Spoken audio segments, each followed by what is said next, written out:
everybody wanted to know the secret.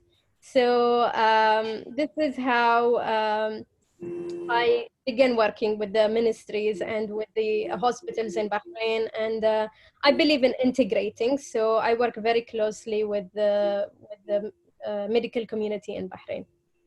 I'm very pleased to be with you. Thank you, Fatima. Thank you very much for being on the board.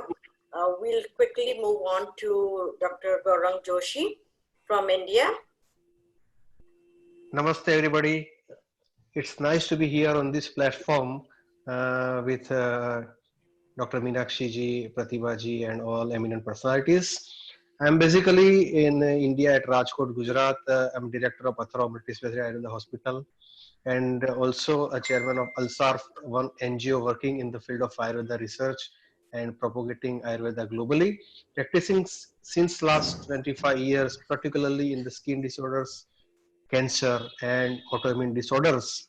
And it's really a great pleasure, particularly in this global crisis, to share our thoughts how we can fight with such kind of this uh, viral disorders that is creating pandemic, we can say. I just traveled from Mexico to India and I observed the panic on various airports also. So now it's our duty, being an Ayush practitioner, we definitely need to contribute something, and we need to help the people to come out from this pandemic at the earliest. So it's really a great platform. Thank you, Ismat ji, for this conversation, and hope to have a good, viable, positive thoughts to be shared on this media today. Looking forward to hear from all the experts. Thank you. Namaste. Thank you, Gaurangji. And I'll introduce you to Shabina Lafir Gangji. She's the person who's been working with me on this platform since yesterday. Having a younger baby, still she managed to put this together. And Shabina, thank you very much. Shabina will be going ahead and asking the panel the questions. And whoever wants to answer first, please go ahead. And each one will get some time to put in their perspective, their views. So Shabina, I pass this on to you now. Thank you so much, Ismat. Hi, everyone. First question I have for you is, with the spread of COVID-19 that's happening very quickly, a lot of traditional medicine practitioners are wondering how best to approach the situation. So I'm guessing, what do you think, or what would you recommend as the best and safe practice strategies? Like, what would that be for you? I would say that as an Ayurveda practitioner, prevention, we say that in Ayurveda, one of the core concepts of Ayurveda, prevention is the best medicine. So as the government also suggested for various countries, WHO, yes, social distancing, that is most important aspect to stop this disease. So that is one of the factor. And then if somebody comes across a little bit of symptoms, then also taking care of the immune system, taking care of the diet, that is another aspect we need to look into. So I can also talk a little bit to that. I think the most important thing, what I'm hearing is that you are asking in the perspective of practitioners. Is that correct? Practitioner community. Yes, absolutely. Yeah. So I think there are two layers to this. The first is, as practitioners, what are some of the legal boundaries? I think that's very important. And the second is, what is available and how best to interface it so that we are not getting into trouble. Right. So the first point is the legal boundaries. So I would say most important is to first keep that in mind. Doesn't matter what we have with us, but legal boundaries are very important. So we don't use the words like treatment.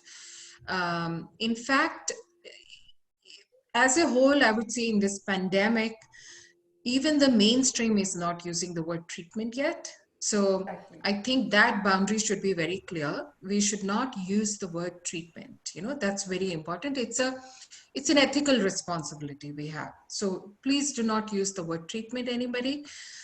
And second is, depending on where you are in your country or city, make sure you're aware of the local laws and accordingly choose your actions and choose your language. That's very important. A lot of people are putting things on social media. Please remember, what you put on social media cannot be deleted easily. You can be held accountable in retrospect. So extremely important. My strongest message would be in that direction, that be careful of what you're saying, what you're writing. It's very important. That's the legal part. The second part is the prevention part. I think mainstream medicine is also highlighting that a lot. Just like with any other viral infection, immunity plays a big role. So with Ayurveda, I think we have a lot of tools for immunity building. So in general, look at it this way, that even if it is not for COVID-19, it is some of the general good practices that we are imparting to our, client population. What are some of the pillars of immunity? So good sleep, very, very important. Stress management, extremely important, especially in this scenario. Stress management. So taking the attention of the client towards maybe, having some kind of routine in these circumstances where we are all holed up. Very important. Routine is very important, because otherwise the feeling of overwhelm will take over. So routine is very important, and in that routine, some collective activities, some solo activities, simple things like even belly breathing, or just doing a family dance for fun, that breaks the stress. So I am telling my clients, whenever you start feeling overwhelmed, just put on something and start dancing, and then be silly. So those things are helping. Then of course food is very important. So instead of all, most of the people, so the most interesting thing is that we are all experiencing hoarding. Everybody has seen the aisles of grocery stores are empty. But interestingly, the things that actually impair immunity, which are frozen foods and packaged foods, those aisles are empty. You That's understand? so true. Nobody is buying the fresh produce. That's So that is very interesting. And lastly, and most importantly, is the knowledge of herbs that we have. So I myself have put together a COVID prep kit, and I'll share it with Ismat. Ismat, if you want, just for FYI information, education sake, you can see what I have put together, and I am giving it to my client base. So you all can have a look. So everything that you can think of that improves immunity, right from tulsi to amalaki to ashwagandha, trikatu, because metabolism is very important. So trikatu, chavanprash, sitopaladi, nasya, nose is the gateway. So very simple but very profound, impactful things I've put together in the kit, and I'll share with Ismat. So yeah, I think that is what I would like to share at this point. And most importantly, if you think you have a symptomatic case, please do not entertain. Straight away send to medical facility. Please do not think that you can take care of a COVID-19 case. Do not even attempt it. Do not even entertain the thought. For your sake, for the patient's sake, they need to be in the ER, because the pneumonia that is developing from COVID-19 is very rapidly fatal. And also at this time, we are actually not very educated about the nature and the behavior of this novel virus. COVID-19 is a novel virus. Please bear that in mind. So these are some of the important things I would like to highlight. thank you. Yes, yes, I would like to share something about my opinion regarding this particular pandemic. The way the people are getting scared, and particularly the Ayurvedic practitioners, as I agreed with Dr. Pratibha ji, that they are sharing their views on Facebook with videos, and they are writing the blogs or with the herbs recommendation. So as far as my knowledge and my experience is concerned, there is one FIR is also has been charged against one Ayurvedic doctor in India. So I want to warn every Ayurvedic practitioner: do not disclose or do not claim anything that this treatment is going to be effective in coronavirus. Particularly in this pandemic, our role is for the prevention. How we can prevent ourselves and our clients from this pandemic, it is very important, because prevention is better than cure, and Ayurveda already emphasized on nidana parivarjanam. So from where it comes, it's a droplet infection. So we need to keep ourselves away from such droplet infections. If you are using the escalator, don't touch on any surface, or you are traveling anywhere, don't touch any surface. Keep yourself always clean by using this particular, we can say, cleanser or sanitizer. Keep your mask with you, and while entertaining your patient also, if you notice something complicated or some signs of this COVID or coronavirus, definitely directly refer to them to the medical emergency department. And the thing is that the thing is vital part is your inner immunity. Immunity is very important. So keep yourself nutritive with healthy diet, and particularly cooked diet, very fresh cooked diet. From the day beginning, you just start your schedule with all this yoga, meditation, positive thoughts. Particularly right now, I just before this webinar started, I also told Dr. Meenakshi ji and Ismat ji that we also now need to quarantine from WhatsApp and Facebook too, because it's also generating lots of havoc in our mind, because there are lots of misinformation on WhatsApp, on Facebook, and even the information is passing on person to person. They're generating depression inside those who are on quarantine. Like me, I'm right now on quarantine date 6. So when I'm reading all these things, I'm also scared. No, I don't have any problem, but still it's generating panic. So I request everybody, don't spread rumor. That is also one kind of service to the society. So first of all, keep yourself enough immune by taking plenty of water, by gurgling of hot water with turmeric. That also give you good immunity. Immunity build-up is very important from day one till the pandemic ends. And then after, we need to generate a generalized protocol, because this is not a new thing. 3-4 years back, there was a swine flu in India. In our Rajkot, there were so many patients were detected with the swine flu. It was more dangerous than this COVID. So we already fought with the swine flu. So now this is a new one. As Dr. Pratibhaji said, that it's a new one. We don't know the nature of this particular virus.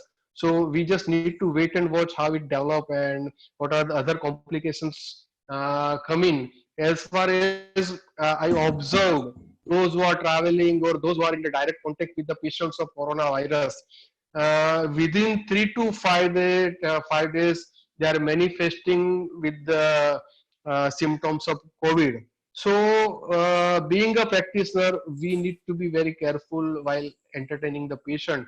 And even those who are though not non-medical people, person, those who are joining this webinar, just keep yourself enough immune. Don't spread rumors. Just follow the Ayurvedic diet and lifestyle. Sadavruta, good conduct, sadachar, good sleep, stress free, all these things, meditation.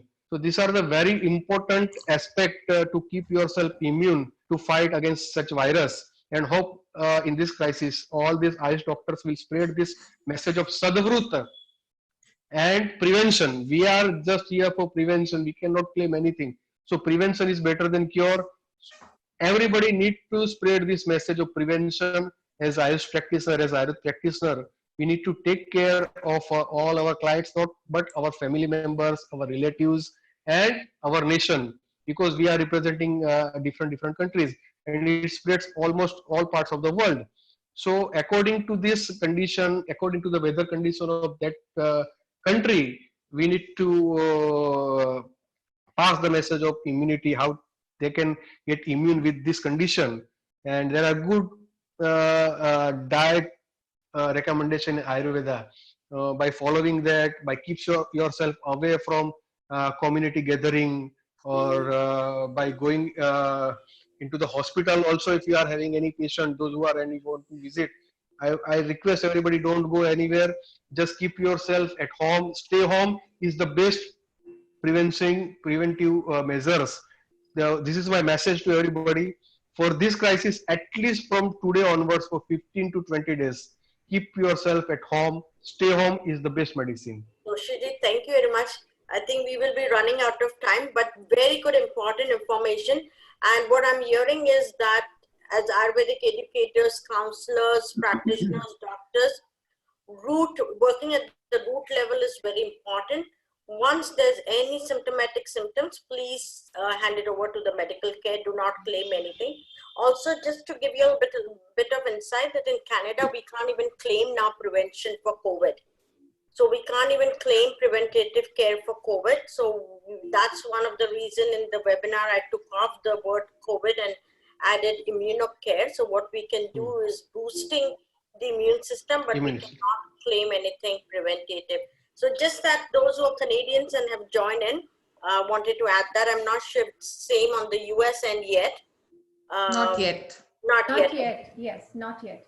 Okay, so just for that, but thank you very much. We'll move on to the next question. So Shabina, if you can take that over. First, and this sort of links to the last question a little bit, but in terms of Ayurvedic medicine, what do the classical texts say in terms of something like this? Like, is there any sort of information about viral infections or anything like that? And would you be able to share that information? Yes, in Susru Samhita, it recommends as Jan Patodvans, epidemic or pandemic, and there are certain protocols we need to follow. Right, that is that already we discussed. Like we don't need to go in public gathering. Even we don't need to take food with our partners, or we don't need to share the bed with them. Even we need to keep quarantine ourselves, or those who are having this infection, we need to keep all the safe distance with them. Even right now in the technology era, we don't need to touch the mobile or laptop. Those who are the patients of such kind of infection, they are getting infected. So the quarantine, it is Jan Padodvansh in Ayurveda, that is epidemic or pandemic. So it is clearly described in Ayurvedic Samhita, that is Susru Samhita. So we just need to know about this particular the guidelines has been published in our text, and if we follow, we just pass this message to all the community that just keep yourself quarantine, just keep yourself at home, take plenty of good healthy food. So this is already mentioned in Ayurvedic text, so it is not new for Ayurveda. So can someone go in steps and explain just in steps one of the Vaidyas? I see Dr. Akhilesh Sharma join us. Namaste ji from India. Namaskar ji. Thank you very much. Can be I'm sorry I didn't want to interrupt because Dr. Gaurang and Pratibha were online and they were speaking and I didn't want to interfere. So just to add to what we were talking about, you know, as Dr. Gaurang rightly said, it is called Jan Padodvans, where Jan is masses and Padodvans when there's a mass destruction happens. Talking about the virology aspect, if you look into the Sangraha period, in Ashtanga Sangraha especially, or Ashtanga Hridaya, it is mentioned as a krimi. In Charak Samhita and Sushu Samhita also, we call it like krimi. So krimi in Nidan Sthana and the treatment of the krimi in Chikitsa Sthan respectively, this is very importantly mentioned, and all kind of symptoms which we are getting, many of the krimis are invisible, and there's a specific chapter on krimi nidana. So if we go into the etiology of krimis, then we will find many of the references. Like krimis are first told in Samhita, as I said, And in the Vedic literature also, it is like very broad based. And in Atharva Veda, we find a lot of references too. They are mentioned in the trees, in water, in the mountains also. So, and there are krimis for the eyes, nose, and teeth mentioned in different. So, different kind of krimis are mentioned in different parts of the body, and there are certain particular names also, like Rakshasa or Pishacha, and so these are a couple of names I remember vaguely, which are mentioned So Rakshas with basically different something names. that is There was bigger. no specific name. Yes, Rakshasa is like a demon. You know, demon is not the English itself is missing an expression. The word demon is not the right word, but you know, Rakshasa. If you read the in detail characteristics of Rakshasa, then you get to know their Right. place of. The Rakshasa is the one which drinks the blood, actually. Right. So Okay. that's how we say. Thank you, Dr. Sharma. I think I'll Even just take a few Ayurvedic seconds physicians to. also talk about different types of krimi. So I think Ismat is looking for a Sure, little Pratibha. bit practical summary. Is that correct? That's right. That's Ismat? right. So I'll just try to Summarize. quickly capture that. So I think most important is that what we received from Dr. Gaurang and Dr. Aklik is the historical perspective. And that is true. Just That is because the she name. asked about the reference point, so from the text, so I had to mention that yes, it has been mentioned elaborately. Yes. So I was So just precising to Really her. important. So thank you very much. I think this is also very important for everyone to hear that there are classical references. yes. And those who are a little bit advanced in their Ayurvedic practices or studies can look more into it. Those who are not, I think Pratibha, if you can kind Summarize of quickly. a little bit of practical tips based on the historical references. Yeah. So Janpada Dhwansa is the name for you to look, and some of the practical steps that we take in pandemic are from centuries ago. So quarantine was first introduced in the 14th century. But in Ayurveda, there was also mention of quarantine in the way, for example, if there used to be chicken pox, smallpox, there used to be a name, like a branch that used to be put outside the house, which was indicative that this house is infected. That's right. Do not go into this house. So Exactly. those practices were there. And some of the things that were mentioned in those times can still be used. For example, fumigation. So fumigation with all kinds of antimicrobial herbs which are available online.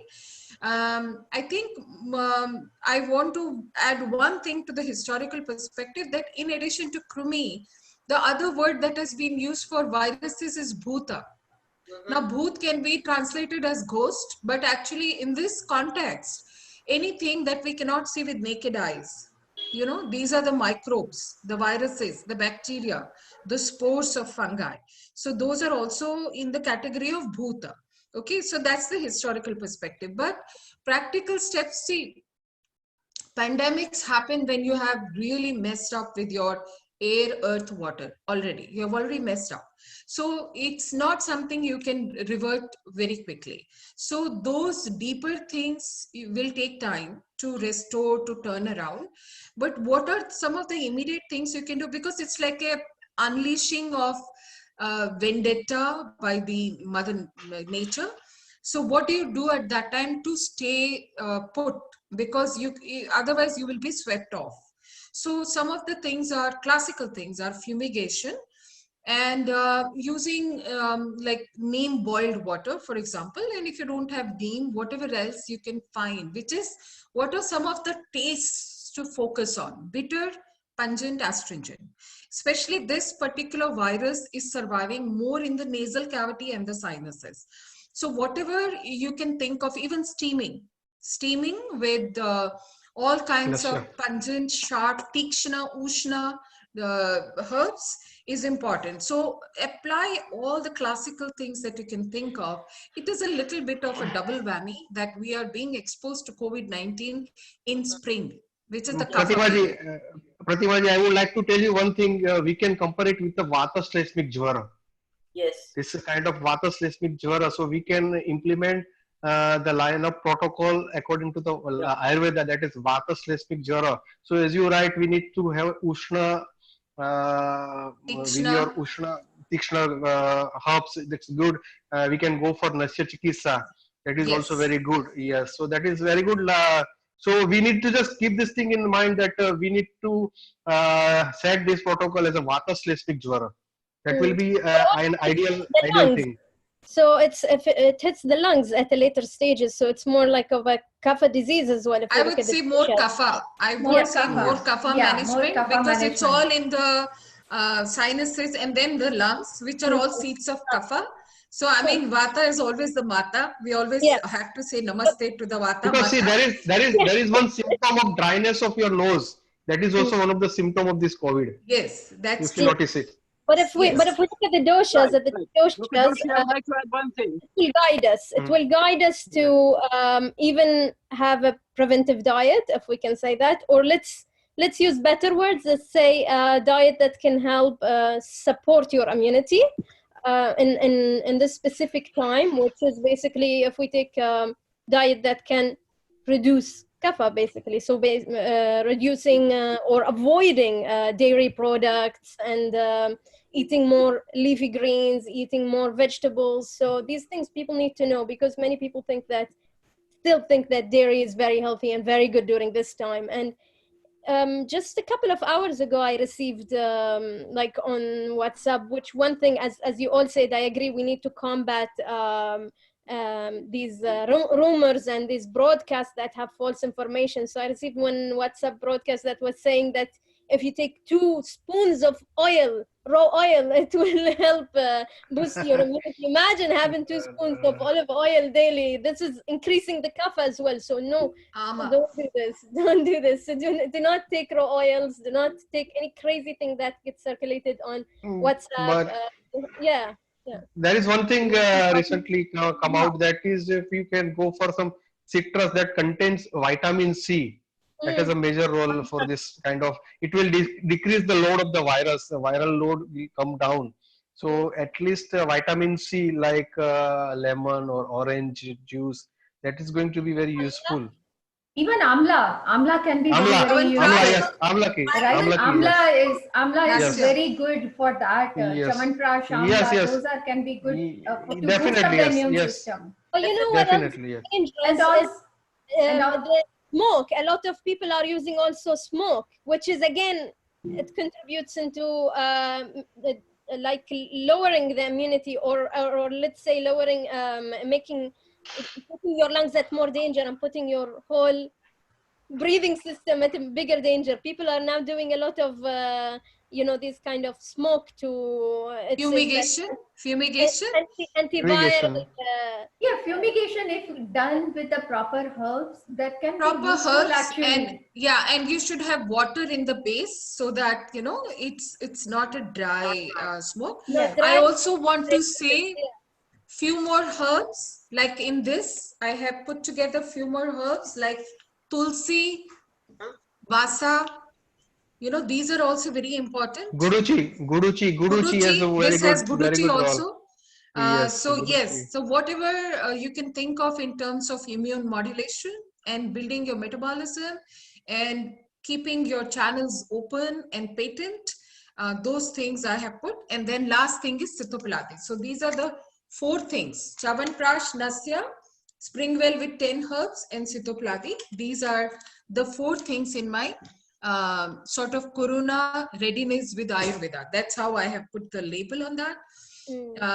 And I feel that mostly it's a kapha pradhan vyadi, because the stages develop so rapidly. There is a small stage where you can have some dry cough, but other than that, I would say lubricate your nose, and kaphagna dravyas will be much more helpful.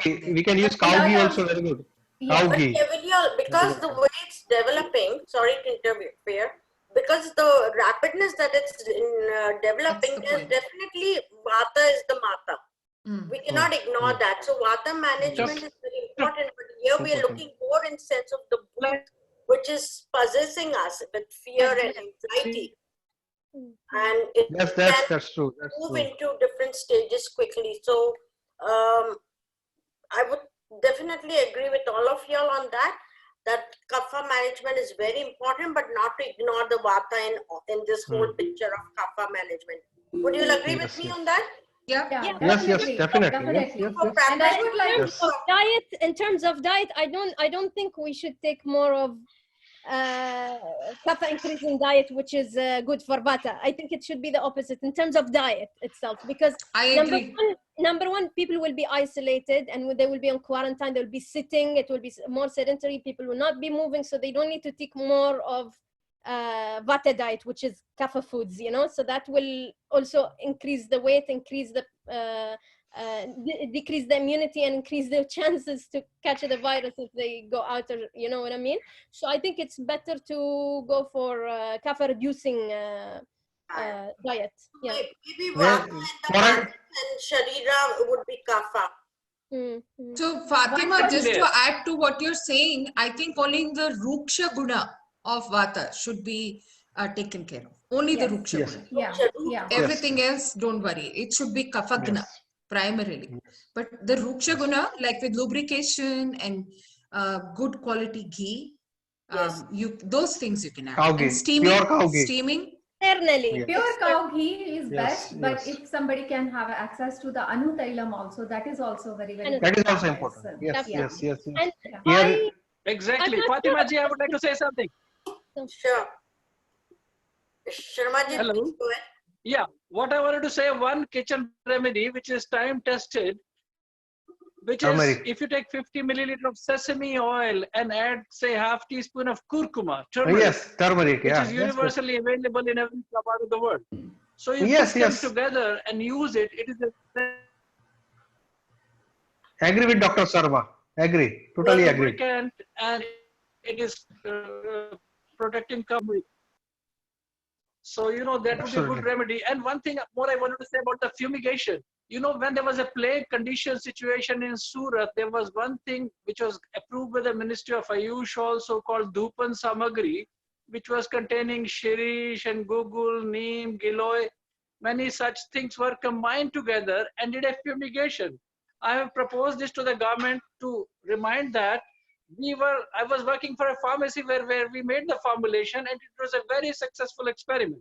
Wonderful. That we can Dr. launch Sarma. globally if we are able to do a trial also on that. No, even Dr. Sarma. even locally Dr. Sarma. also.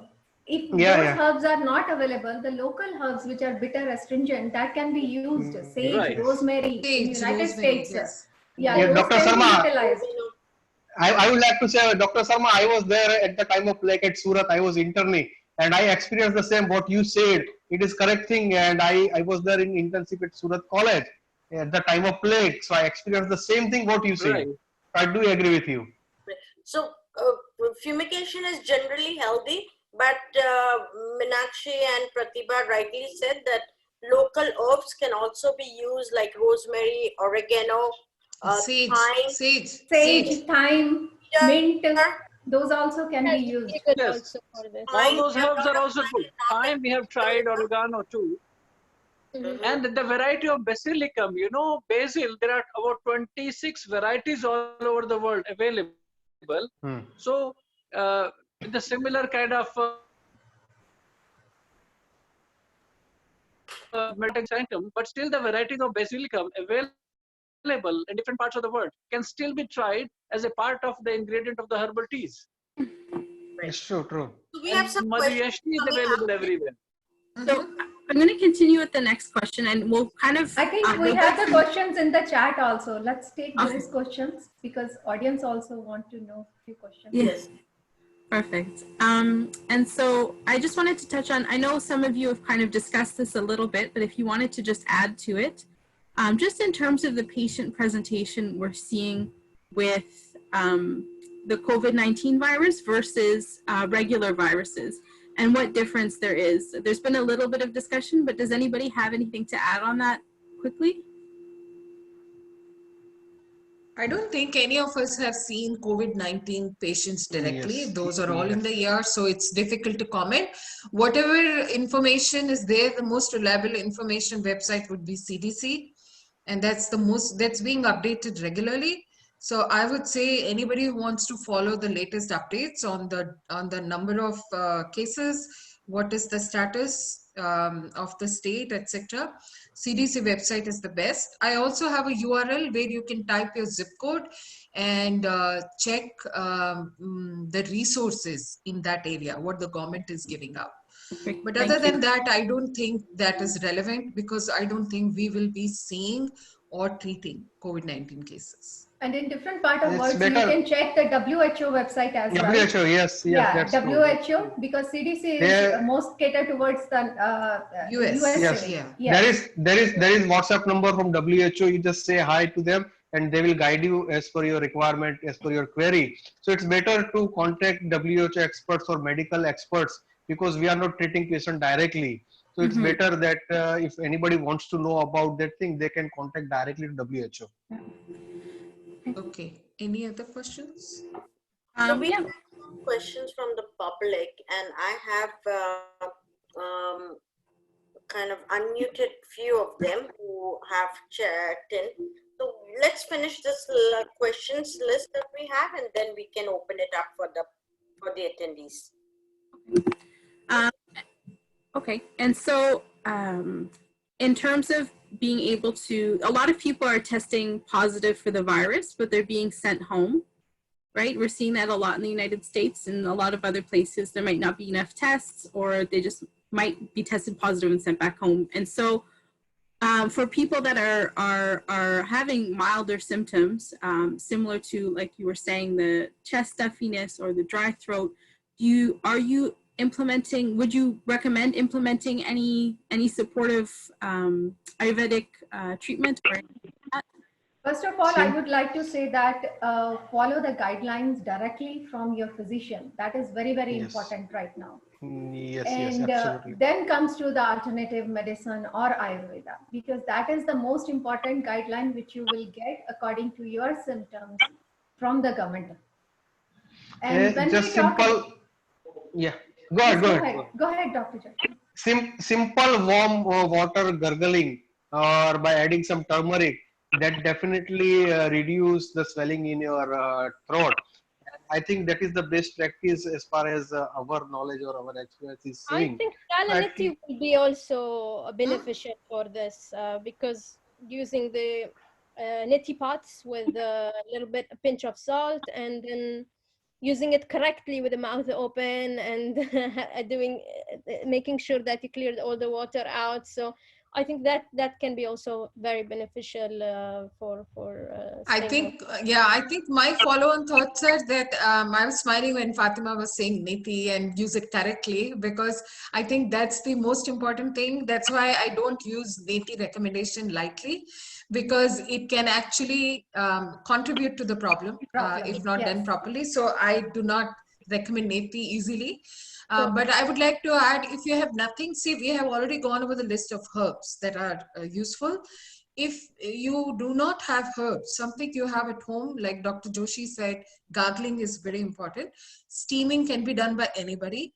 Nasya can be done by anybody. Nasya in the sense, Pratimarsh Nasya, which is just the application. Do not do drops insertion, because if you're not trained, you may end up doing a little harm. Simple cow ghee.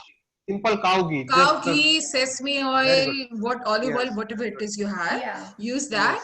And warm water to drink. Raw organic honey. Most of the people will have honey. Black pepper. So these are the things that are available in the house. Ginger, turmeric. These are the things to use. Make a tea out of it. Add raw organic honey. These are all immune building. Sroto Shodhana means they open up the channels. So these are something that are available to you. Any oil application inside the nose, steaming. These are some things you can do on a daily basis. In addition to one more thing I would like to add, Dr. Pratima, that is we need to remove the mental arm also. You know, because the scare of these particular disorders, people are having a lots of mental harm. So to remove this mental harm, we need to meditate. That is also very important thing.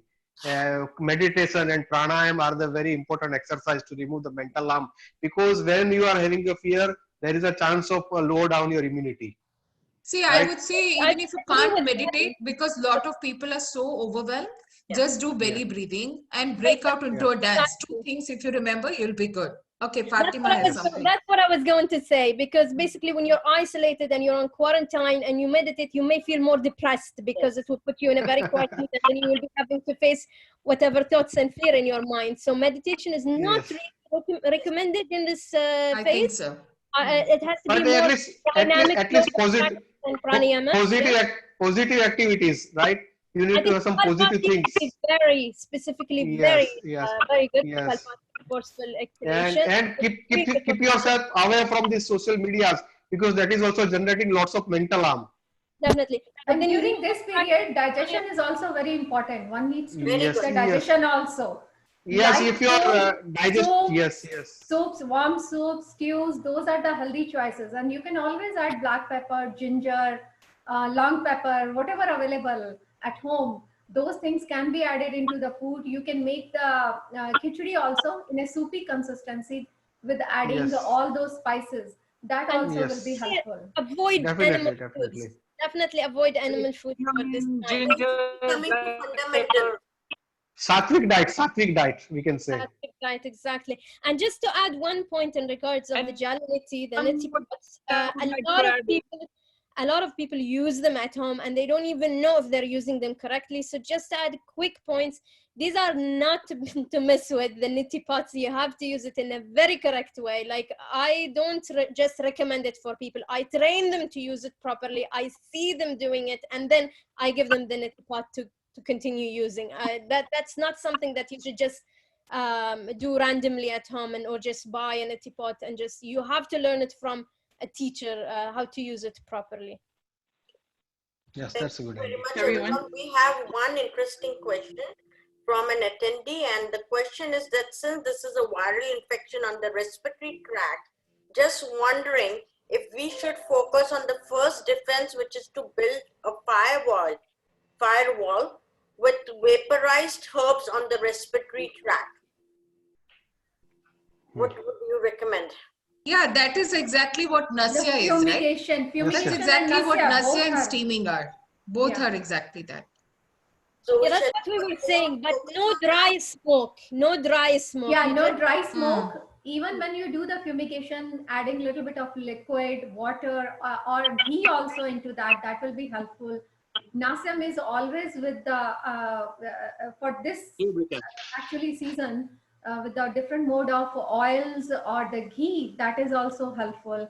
And then there was another thing, the steaming also. Steaming also one can do, boil the herbs with a little bit of salt. That also is the same thing. Thank you. Yes. Okay. So shall we move on? One more thing I was considering, giving a Triphala decoction vapors. Triphala is very effective. So that would also be a good idea. And Triphala otherwise also, because it is readily available in many countries, if you use them orally, like from 1/2 to 3/4 teaspoon safely at bedtime, it will bring a little bit of rechana and promote some agni as well, and rasayanic aspect. So that would be helpful. Yes. Thank you. Very good idea. Very good. Yes. Thank you so much. All right, should I go on, or do we have any questions from the audience? Yeah, okay. I'm sorry, let me interject. This is Sofia Gonzalez. I live in the United States and I live in Los Angeles. I have a question. Can everyone hear me? Yeah. Yes. Okay, namaste. Thank you so much for this information. Namaste.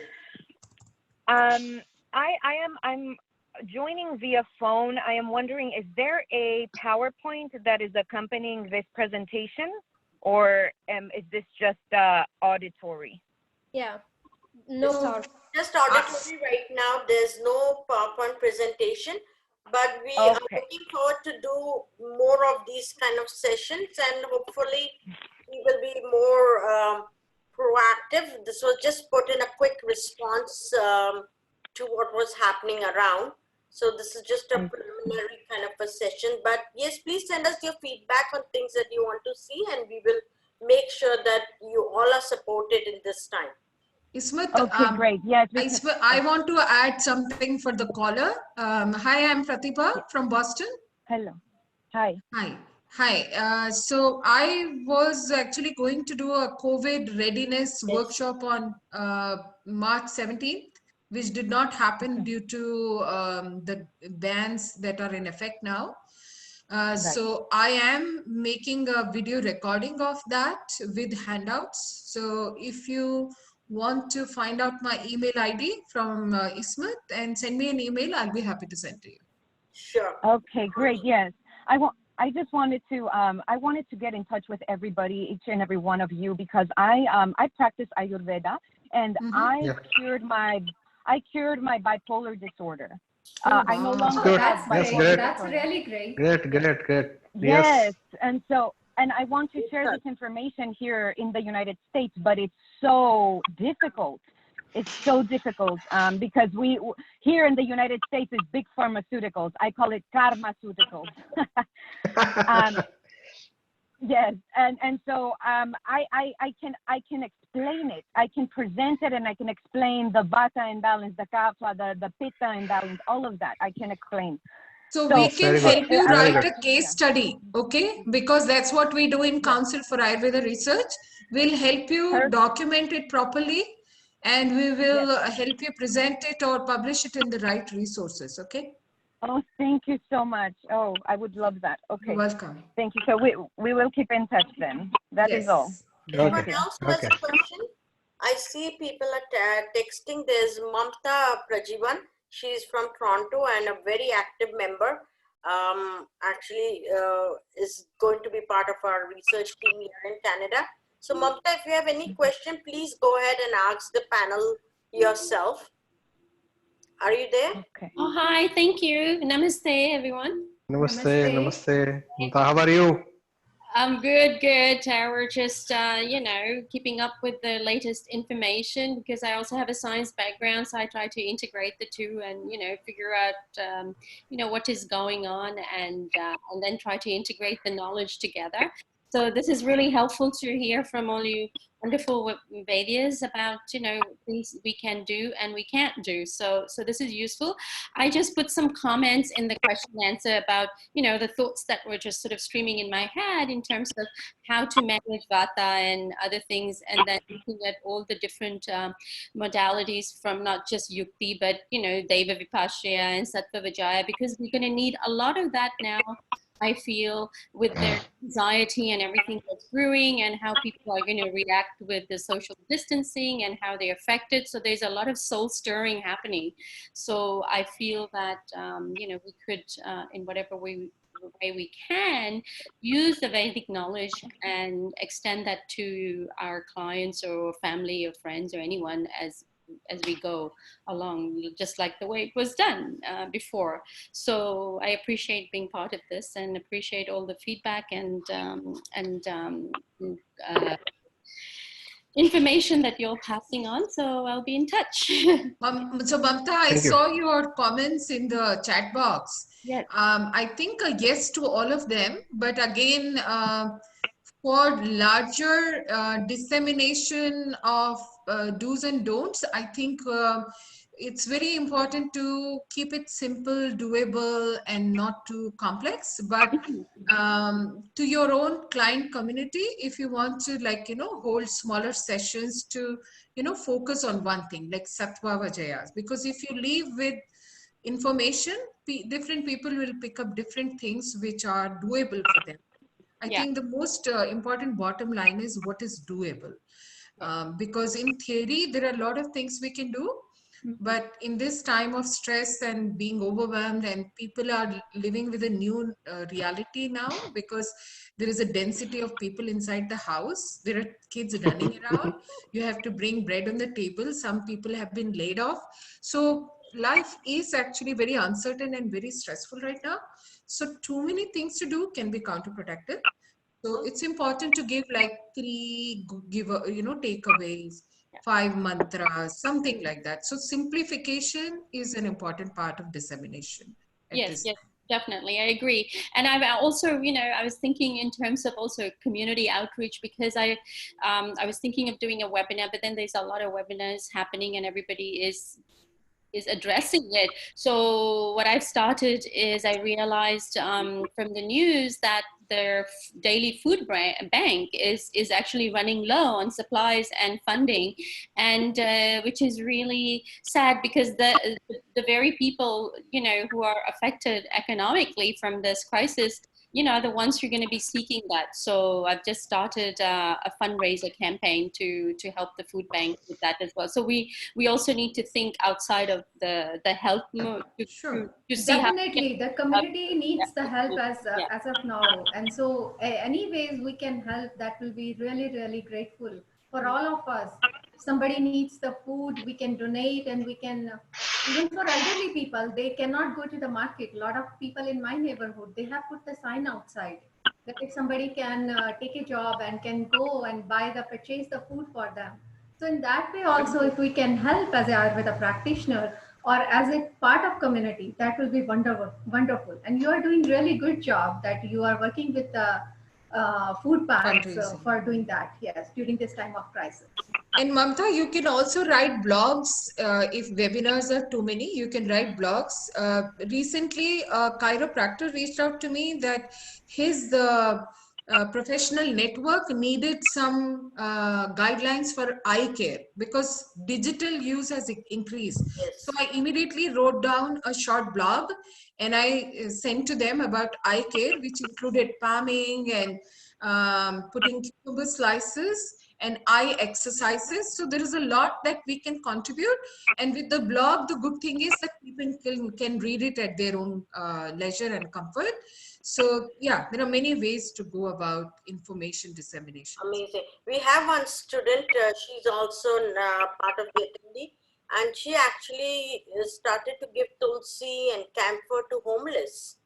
So Wow. That's really good. That's really Very good. good. Yeah. Very good. So Shashinka Joshiji knows her, and very Yes. amazing. So yes, all these example, Mamta, Shashinka, keep all the good work. And whoever is out there haven't yet told what they're doing, but silently doing, keep all the good work. Just being Ayurvedic practitioners are not enough. Being good human being comes first. Yes, definitely. That's the important thing. Smith, I want to say one quick thing.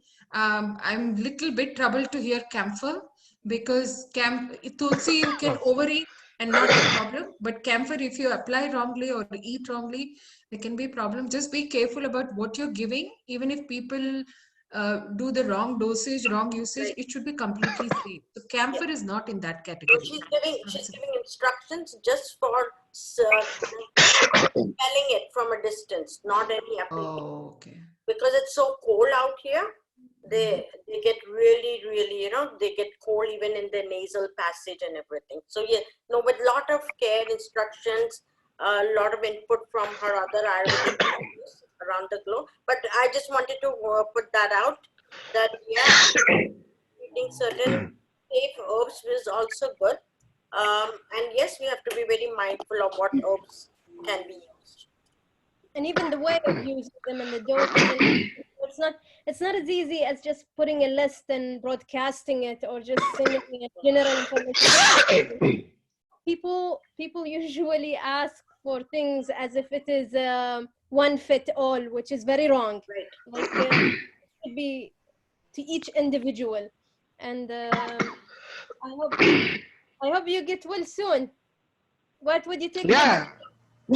No, it's just I'm just speaking over, then it's I a little know, bit. this is why it's important to hydrate. This is the point why I wanted to bring this up, because we Yes. need to drink a lot of liquids. We've been Water. We need to rehydrate. We need to rehydrate. Absolutely water, right. yeah. Yeah, yeah, we have to hydrate. We have to drink a lot of liquids. Okay, Absolutely. we can discuss this after the session. It's already over time. I'll have Shabina finish off with two important questions because there's still four left, but we finish off with two because I can see that people leaving. He has things to do. So Shabina, right. you finish off with any? All right. So in Wuhan, China, there's been a lot of integrative approaches. Obviously, there's the traditional Chinese medicine hospitals, but also the more conventional hospitals have also been adopting herbal protocols. So I guess I'm just wondering how you feel you can learn from the approach that's happening in Wuhan right now with traditional medicine, and how that can sort of help us in our practice or in our profession or in pushing forward in whatever way. So China is an authoritarian type of government, and they can integrate what they think is right. It's not going to happen anytime soon in the Western countries, especially in the US, because in the Western countries, US is the most backward in this area. So Yes, I agree. I don't think anytime. Particularly in India too, right now there is no such guideline from Ayush because particularly this pandemic is going on. So everybody is clearly warned not to claim any herbs or like this thing. So there is no guideline or any protocol for Ayurveda treatment or Ayurvedic prevention protocol. But the thing is that we as a practitioner we can spread the message of prevention. That should be made by keep everybody update with this prevention protocol of Sadvruta. Don't go outside, stay at home, don't spread rumors, keep yourself completely hygienic, keep yourself immune. These are the best protocol we can spread to our clients and to the society. That is also one of the kind of protocol. What we've learned from the Chinese integrating the Chinese traditional medicine is that it is possible and it can be done. It won't be easy, but it can be done somehow. In Bahrain, specifically where I live and where I'm from, I have successfully integrated yoga therapy and Ayurvedic coaching. And Ayurveda is already it's approved in Bahrain and it's used as a system, as a medicinal system. So it's really good to integrate as long as we don't, as long as we use the right terminology, as we said earlier. So we cannot claim treatment that like we cannot claim anything that it's a treatment because it's a new virus and people still don't know how it will manifest itself, and they don't know exactly how to handle it. So we cannot simply claim that there is a cure. We cannot also, as you said earlier, like even claim that it's a prevention, but we can definitely, in line with the World Health Organization guidelines, we can definitely say that it's good for immunity boosting. Because we're talking about healthy lifestyle, healthy diet, exercising, and all of these things are part of the World Health Organization recommendations and Ministry of Health all over the world. And I have been lucky to be able to integrate some of the yoga therapy practices during the COVID-19 as a response for the crisis for the healthcare workers, actually, because they are going through a lot of stress. So we've designed a specific program. We volunteered to do a burnout prevention program for them because it's really very highly important. They are the first liners. They are working very hard to keep this virus like to contain it and keep it from spreading. And they are, if we don't take care, if we don't collaborate with them or try to help them, minimum we can do is to help the care workers with the best advice that we can give them in terms of burnout prevention and stress management and all of these kind of things that can help them, simple movement Yeah, so that's a good thing that we can learn from the Chinese experience of integrating the Chinese medicine. We can always integrate and benefit, because we need to work together. We need to calibrate. We cannot solve this without collaborating together. I would like to add a little bit more into that, yes, we can integrate Ayurveda into this, but depending upon our scope of practice, the country we live, the region we live, in United States, every state has a different rules. So abide by those rules, we can definitely integrate whatever within our scope of practice. And that is helpful, especially when it comes to the Dincharya, Ratricharya, Ritucharya. Those are the simple applications which, if one can follow, can gain more towards the wellness. And so I also don't want to use the preventative, but that definitely can help in boosting up the immune system. Immunity. Not only for the COVID, but overall wellness. Yeah, that's true. Yes.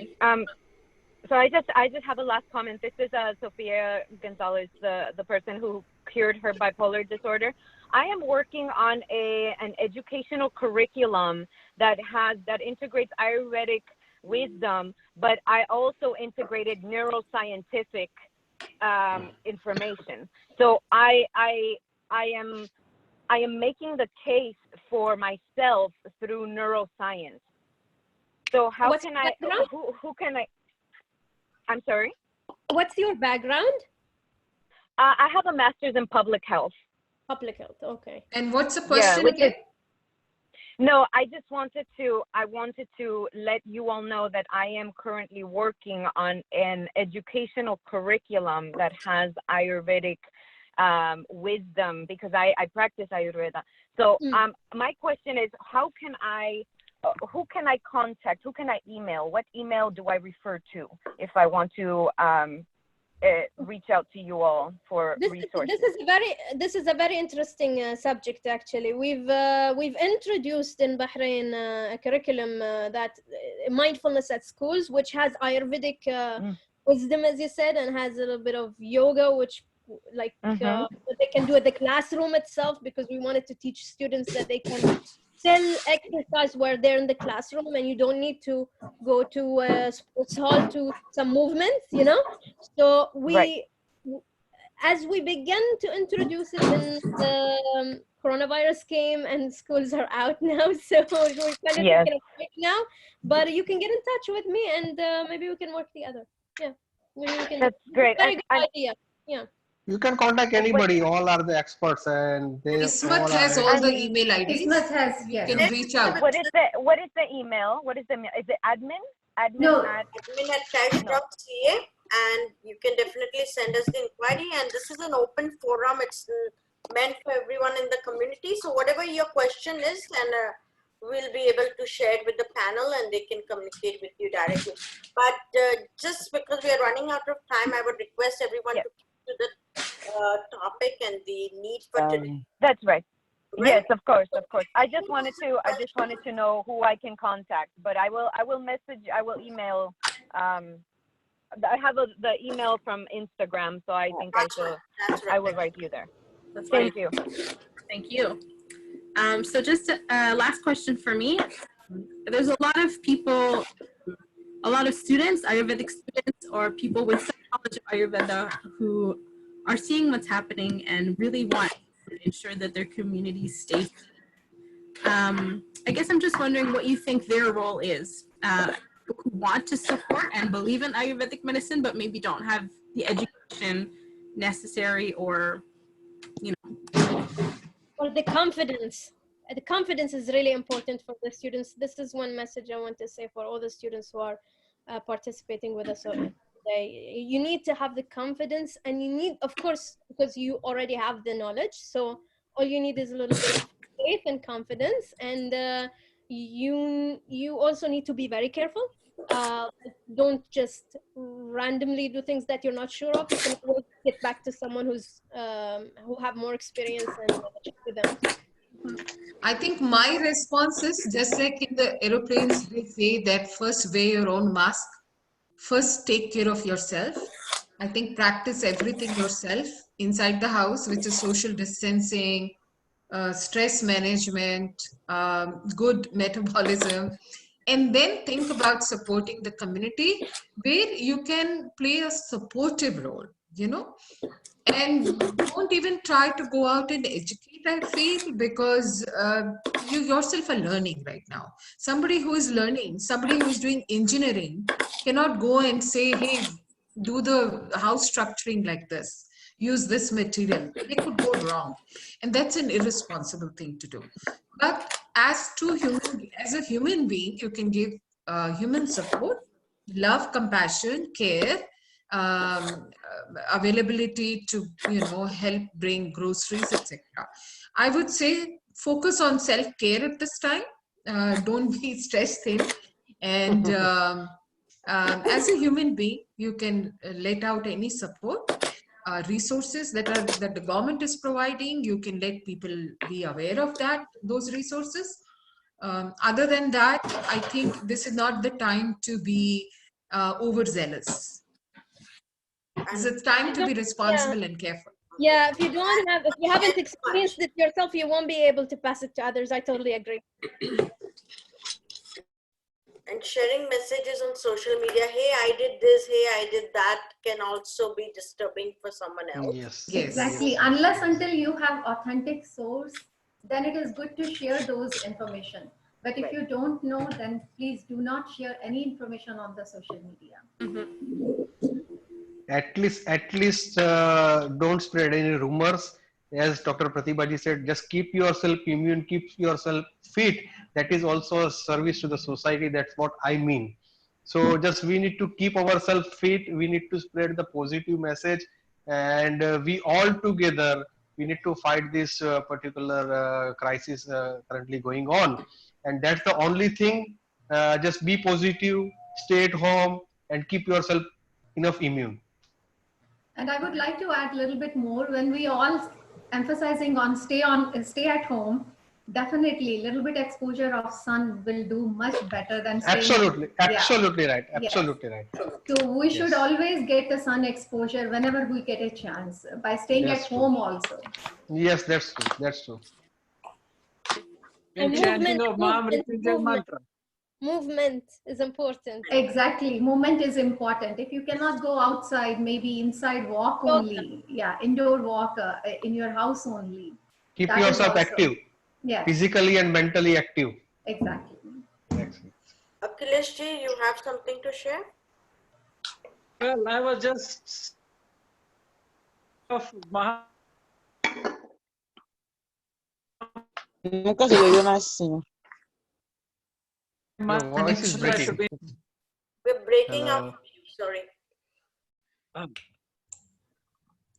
I was saying that, you know, the way the Chinese model has taken over, integrated their practice, I'm trying to put my foot down and go to the Ministry of Ayush to incorporate Ayurveda at war footing level to handle this situation. And in quarantine zones also, I would like our people to go within India, because legally we are doctors here into Ayurveda, so that we are able to enjoy the possibility and create something out of it. You know, with our product line also, whatever preventative we can do, we should do.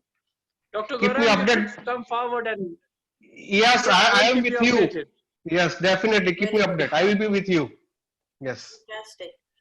So Shabina, are we good with questions here? Yeah, we're good, unless anybody has any last comments or anything like that. Or anyone from the attendees want to have this, someone who raised a hand wants to ask a question in the attendees?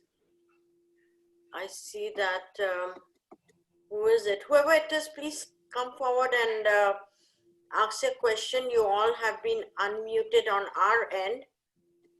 Namaste, Ismatji. It's Tiffany from here in Peterborough. Hello, Tiffany.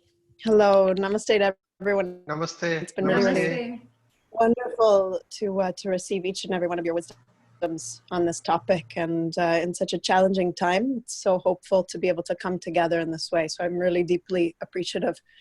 One thing I did want to just follow up with was I heard at some point a little bit of an aversion towards sharing the gift of meditation at this time. And I would like to say from my own personal experience, actually, sharing meditation over these days, I've received hundreds of emails of feedback, actually, and messages of feedback about how this is aiding people's lives and the amma of the mind.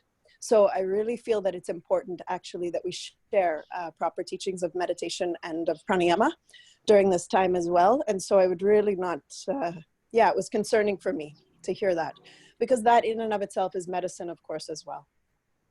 So let me just respond to that, because I think, first of all, aversion, I don't think can define what I think some of us were saying.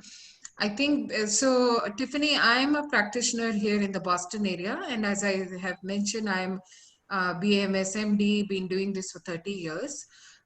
Like with anything else in Ayurveda, you have to customize to your client base. All I think me and a couple others were trying to highlight was that there is a large community that is very overwhelmed, and if you over-equip them with resources, it adds to their stress and overwhelm.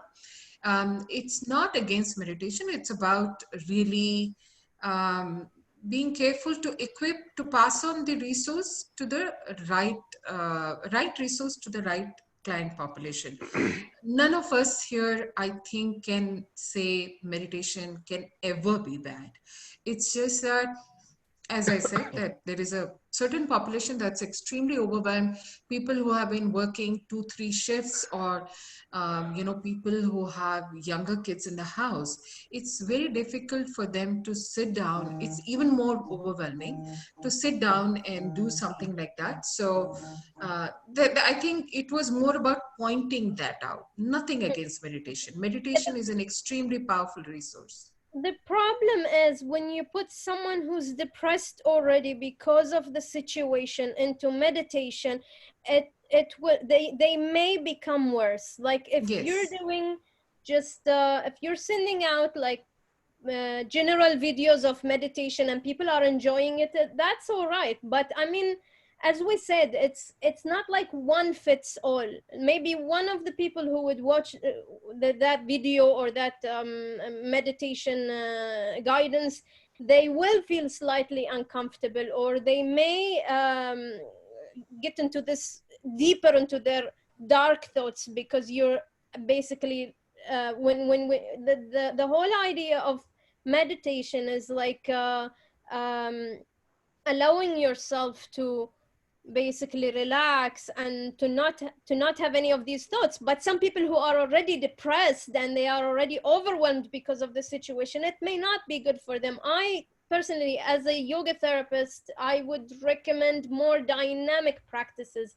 Even breath meditation is okay. So pranayamas are okay. It depends on what type of meditations. There are a lot of types of meditation nowadays. So maybe you're talking about some kind of relaxation, guided relaxation, that's totally different than meditation. Or maybe you're talking about some kind of other practices. There are many practices that goes under the meditation, but it's not what we mean when we say meditation, you know what I mean? So depending on what kind of meditation you're referring to and who are the target people, and it can be, but my recommendation, mostly dynamic pranayamas. Kapalbhati can be very effective, and Narishodhana can be very, very effective in this. So there are many pranayamas that can be practiced.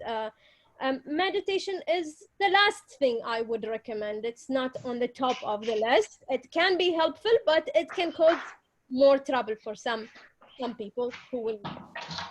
I would say my approach is personalization. At this point, put out the resources, but if someone is coming to you specifically, personalization is best. I'm not putting meditation at the bottom of the list. I'm not putting it on the top of the list.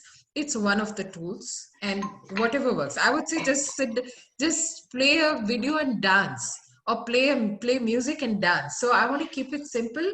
That's my feeling at this time, that less is more at this time.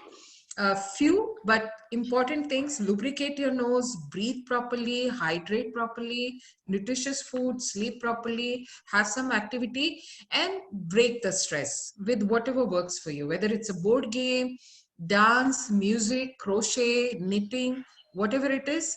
That is meditation, because it takes your mind off. So Yeah. meditation, I would not define it in the conventional terms. Anything that engages your mind in a positive thing would be meditation. Also, let That's me true. add to this. We are talking at a mass level, Tiffany, not in a specific person and the way they serve the community. So if I know you personally very well, and you take very good care of your community, and people know to get back to you, and you're responsive to them as well as a practitioner, as an educator, not just teaching everyone and disappearing from the scenario. So here we are talking mass and in general terms, but specifically, of course, you all are responsible as educators. You'll know your own work, so be mindful in whatever approaches you are. Thank you all so much. Thank you. Thank you. Hey, do you want to hold another round 2 or 3 later on, Ismat? Yes, I think this is really interesting. And anyone has a feedback, please send it to our email. And as a panelist, I want to really thank you all for such a short notice and coming on. And this is the spirit that we really want to see from all health practitioners, to come forward and stand united, so that however the situation unfolds in front of us, we are ready for ourselves and we are ready for everyone else. So thank you, everyone. Thank you for all. Thank you so much.